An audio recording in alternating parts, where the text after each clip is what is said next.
ngày nắng cho mừng hai thì ca phạt mốcสำหรับจูนตะเลอหมดเด้อហើយសម្រាប់ style មួយនេះគឺយើងសម្រាប់កូនកំមុំក៏បានសម្រាប់ភ្ញៀវដែលគាត់ចូលចិត្តភាព sexy ក៏បានតែសម្រាប់ការផាត់មុខបែបហ្នឹងគឺខ្ញុំលាបមុខ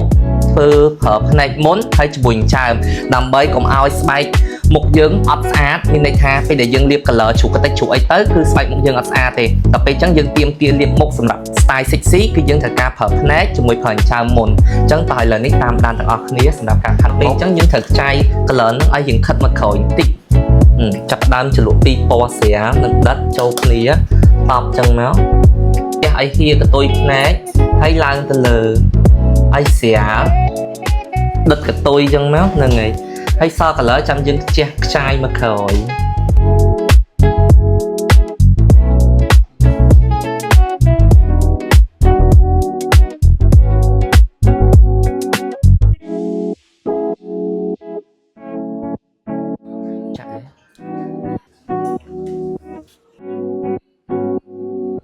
លាប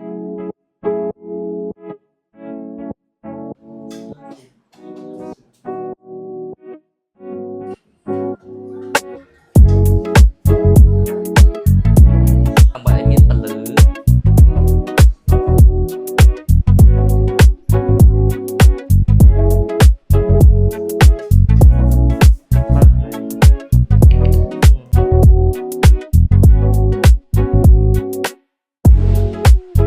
សម្រាប់ការតុបតែងមុខបែបកូនកំមុំណាគឺ style បែបហ្នឹងហើយសំខាន់បំផុតគឺភ្នែកពណ៌មាត់គឺមើលចេញមក